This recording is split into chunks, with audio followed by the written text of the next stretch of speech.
lagi dengan Horror Story Time. Terima kasih yang udah klik video ini. Buat kalian yang lagi dengerin cerita aku, semoga kalian dalam keadaan yang sehat. Gak usah berlama-lama lagi, langsung aja kita ke ceritanya. Semenjak 10 tahun menikah dengan lelaki pilihannya, Kusumo, Kinanti belum juga dikaruniai seorang anak. Langkah demi langkah, Kinanti menyusuri dan melewati ruang demi ruang yang gelap, hingga sampai di sebuah ruangan. Di sana seorang perempuan tua, Mbah Sumi, sudah menunggunya. Mbah Sumi mengeluarkan korek api, menghidupkan 3 buah lilin berwarna merah.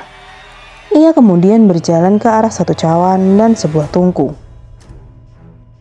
Kinanti melihat kepulan asap seketika menyebar, mengepul yang berasal dari dupa yang baru saja ia bakar, dan ia letakkan di dalam tungku. Tak lama, aroma dupa dan wangi bunga 7 rupa tercium oleh Kinanti. Asap dupa itu oleh Mbah Sumi disebarkan di sekitar lantai kamar, mulai berbaur. "Dok, sempurnakan ritualmu dengan ratus yang sudah Simbok siapkan," ujarnya sembari menunjuk sebuah tungku kecil yang sudah mengepulkan asap kemenyan, dan disambut oleh anggukan kepala Kinanti. Mbah Sumi membawa Kinanti duduk mengangkang, lalu Mbah Sumi meletakkan di antara kedua kaki Kinanti. Kinanti lalu melihat Mbah Sumi mengambil sebilah pisau dan berjalan ke arah seekor ayam jantan yang terikat. Mbah Sumi lalu menyembelih ayam itu. Kinanti merasa ngeri melihat ayam itu terkapar sebelum akhirnya mati. Mbah Sumi lalu lanjut membelah dada ayam itu, memasukkan tangannya yang kurus dan mengambil hati ayam itu. Hati ayam itu terlihat hitam, dan ternyata dibawa Mbah Sumi ke mulut Kinanti untuk ia makan. Kinanti merasa jijik, tetapi ia tetap melahap hati ayam itu. Ia memakan mentah-mentah, lalu ia telan. Kinanti harus menahan agar ia tidak memuntahkannya. Mbah Sumi mengambil sebuah wadah dengan berisikan cairan darah ayam kental berwarna merah dan sudah dicampur dengan kembang melati. Mbah Sumi lalu memandikan Kinanti dengan darah ayam tersebut yang bercampur dengan kembang melati itu. Aroma amis darah seketika menusuk masuk ke dalam indera penciumannya. Proses ritual pembersihan pun selesai. Mbah Sumi membuka pintu lemari, mengambil kain berwarna merah darah. Kain itu lalu dililitkan ke tubuh Kinanti, lalu memakaikan tudung hitam transparan yang menjuntai panjang, menutup ujung kepala hingga perut. Akhirnya perempuan tua itu memakaikan mahkota dari ranting kayu ke kepala Kinanti. Sosok perempuan tua itu lalu melambai, memberi isyarat Kinanti untuk mendekat dan duduk di tepian ranjang. Sekarang Kinanti sejenak menunduk, memejamkan mata seraya berguam lirih, mengikuti ucapan Mbah Sumi membaca sebuah mantra. Setelah itu, Mbah Sumi lalu meninggalkan Kinanti sendirian di dalam kamar. Cahaya kelipan lilin membuat Kinanti merasa tak nyaman. Tak lama setelah itu, terdengar suara gemuruh angin. Cahaya lilin tiba-tiba padam. Kinanti merasa ada sesuatu yang baru saja datang. Kinanti membuka matanya, mengedarkan pandangannya ke sekeliling. Tepat di sudut kamar sebelah kiri, Kinanti mendapati sesosok hitam besar sudah berdiri di ruangan itu. Kinanti langsung merasakan hawa panas serta aroma busuk yang menyengat. Menyambut kemunculan sesosok yang mengerikan itu, sesosok itu lalu mendekati Kinanti dan menariknya. Kinanti yang tidak bisa berkutik karena ketakutan hanya bisa pasrah. Sedangkan di tempat lain, di sebuah rumah bernuansa bangunan Belanda, lebih tepatnya di teras halaman depan, terdapat 2 orang laki-laki bertubuh gempal sedang duduk saling berhadapan. Mereka sedang membicarakan fenomena yang baru saja beberapa jam yang lalu terjadi, yaitu 3 bola api yang tiba-tiba saja muncul dan melesat di atas langit desa. Tak lama, lelaki bertubuh gempal itu bangkit seketika melihat seorang lelaki yang lebih tua darinya berjalan dengan terburu mendekatinya. Wajah lelaki itu tampak begitu tegang, matanya nyalang, menyorot kecemasan dan kekhawatiran begitu mendalam. Sesampainya di teras halaman depan, muncul sikap akrab di antara mereka bertiga. Terlihat dari cara mereka menyapa. Lelaki yang baru saja sampai itu berucap sebelum ia duduk di sebelah lelaki kurus tua yang sedari tadi duduk. "Iki bakal ono bolo gede. Ono sik lagi wae nglakoni ritual terlarang. Iku artine siji kekuatan ireng melu lair. Yang artinya bakal ada musibah besar. Ada yang baru saja melakukan ritual terlarang. Yang artinya satu kekuatan hitam itu juga ikut terlahir." Lelaki tua yang masih terduduk itu nampak tertegun mendengar ucapan lelaki yang baru saja datang itu. "Iku artine sampean pun retos, bakal enten musibah nopo nembah." Yang artinya sampean itu sudah tahu bakal ada musibah. Yang artinya sampean itu sudah tahu bakal ada musibah apa nantinya, Mbah? Tanya Pak Wiro, lelaki bertubuh kempal itu. "Aku kira Seno yo wis reti. Mung saiki awak dhewe rung reti nendine." Yang artinya, aku rasa Seno sudah tahu. Tetapi sekarang kita belum tahu di mana tepatnya, sahut Mbah Jalu, lelaki tua yang baru saja duduk di sebelah Mbah Seno. "Tirakat nyalong lan topo bisu iku dudu perkara gampang. Tapi wong iki iso ngelewati," ujar Mbah Seno menanggapi ucapan Mbah Jalu. "Janjane niki panjenengan ngomongke nopo to, Mbah? Kok tekan tirakat ngalong lan topo bisu? Sebenarnya ini panjenengan membicarakan apa to, Mbah? Kok sampai tirakat dan bertapa?" Pak Wiro yang sudah tak tertahan dengan rasa penasaran lagi-lagi bertanya. Mbah Seno dan Mbah Jalu sejenak saling pandang, sebelum Mbah Jalu melemparkan tatapan lurus ke depan, menarik nafas panjang seraya berucap dengan berat, "Iblis itu sudah menemukan pengantinnya." Pertengahan bulan Mei tahun 2000. Waktu terus berlalu. Kinanti dan Kusumo masih menjalani hari-hari seperti biasa. Bahkan Kusumo sampai detik itu tak tahu apa yang sudah dilakukan oleh istrinya. Dia menganggap buah hatinya yang sedang dikandung istrinya adalah anaknya sendiri. Kusumo tahu jika 1 bulan lagi istrinya akan melahirkan. Hal itu membuatnya begitu giat untuk bekerja. Selain untuk tambah-tambah persalinan, ia juga ingin membelikan hadiah untuk istrinya.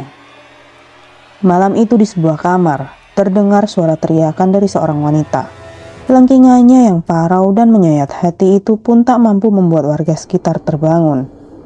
Mungkin karena di luar masih hujan. Suara teriakan Kinanti tersamarkan oleh suara riuh air hujan.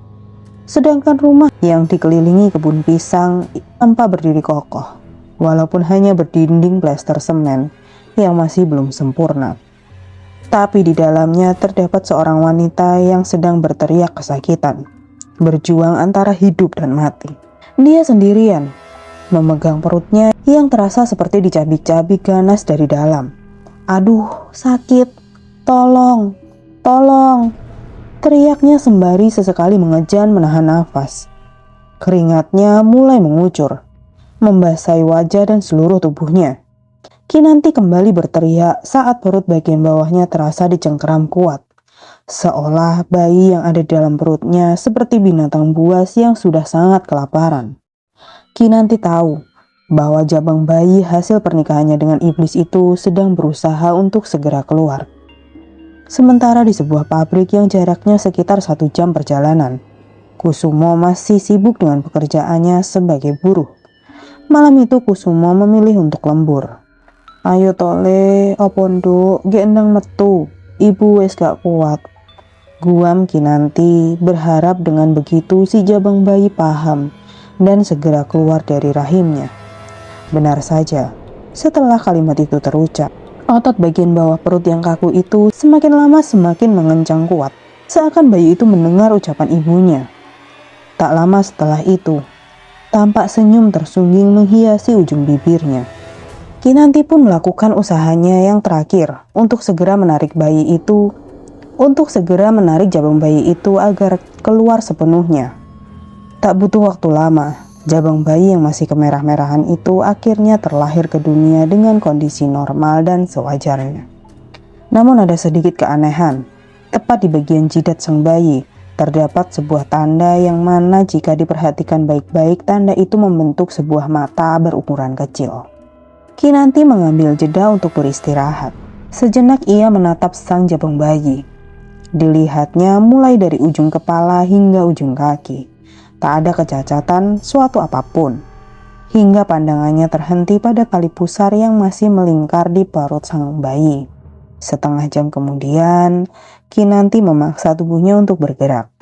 Walaupun rasa perih masih menggelayuti, ia pun tak menghiraukan. Diambilnyalah gunting dan beberapa perlengkapan yang ada di atas meja, kemudian berjalan ke arah pintu belakang rumahnya sebelum akhirnya membukanya. Di sana, tepat di halaman belakang, hal mengerikan pun terjadi. Hujan yang cukup deras itu tak menyurutkan tekadnya untuk segera menyelesaikan ritual terakhirnya. Setelah Kinanti memotong tali pusar anaknya, dengan wajah beringas bak kesurupan, Kinanti memasukkan, melahap dan mengunyah potongan tali pusar itu dan gumpalan ari-ari secara mentah-mentah. Gemuruh angin disertai petir secara bersamaan muncul, menandakan jika ritual itu selesai dan sekaligus mendatangkan satu sosok yang begitu mengerikan. Tepat di hadapan Kinanti, muncul sesosok iblis tengah menjulurkan lidahnya yang panjang, sembari mengeram seperti anjing. Kinanti tak bergeming ketika sesosok itu menjilati jabang bayi yang sedang berada di gendongannya. "Rawat anakku, mari kui, apa wae sing tok pengini, bakal tak kabul nih. Tapi siji sing kudu tok eling-eling. Mulai saiki, awakmu wis dadi abdiku. Raga lan sukmamu wis resmi dadi ngonku. Sak wayah-wayah nek aku butuh awakmu, gelem ora gelem kowe kudu ngelayani. Tapi nek sampai awakmu balelo, reti dewe akibate." Yang artinya, "Rawat anakku, setelah itu apa saja yang kamu inginkan bakal aku kabulkan. Tetapi satu yang harus kamu ingat. Mulai sekarang, kamu sudah menjadi abdiku. Raga dan sukmamu sudah resmi menjadi milikku. Sewaktu-waktu aku membutuhkan kamu, mau tidak mau, kamu harus melayani aku. Tapi kalau sampai kamu melanggar, tahu sendiri akibatnya." Tak lama setelah itu, senyuman tersungging menghiasi bibirnya. Sesaat setelah sosok itu berbisik dan sebelum akhirnya menghilang. "Mariki uripku ora bakal sengsara meneh, Nduk. Mergo awakmu, ibumu bakal dadi wong sugih, bakal dadi wong sing paling disegani. Yang artinya setelah ini hidupku gak bakal sengsara lagi karenamu. Ibumu akan jadi orang kaya, bakal jadi orang yang paling disegani," ucap Kinanti diakhiri dengan suara tertawa yang nyaring. Bersamaan dengan itu, guyuran hujan semakin deras disertai angin yang bertiup kencang. Bahkan sosok-sosok tak kasat mata yang ada di sekitaran tampak tertawa senang ketika melihat Kinanti berjalan masuk ke dalam rumah. Setelah peristiwa itu, kehidupan Kinanti berubah drastis. Ia menjadi orang yang paling kaya dan orang yang paling disegani di desa itu. Bahkan ia sampai berhasil menjadi anggota dewan dengan 3 periode berturut-turut. Namun ada satu hal yang masih menjadi misteri besar yang belum terkuak sampai sekarang, yaitu Kusumo. Sejak saat itu Kusumo gak lagi terlihat. Bahkan namanya juga menjadi perbincangan di kalangan warga desa. Sampai akhirnya karena warga itu curiga, mereka berbondong-bondong menggerebek rumahnya Kinanti. Di sana fakta mengejutkan terkuak. Jasad Kusumo ini ditemukan di dalam kamarnya dalam kondisi yang sudah diawetkan. Sekian cerita dari aku dan jangan lupa nantikan cerita-cerita aku berikutnya ya. Dadah.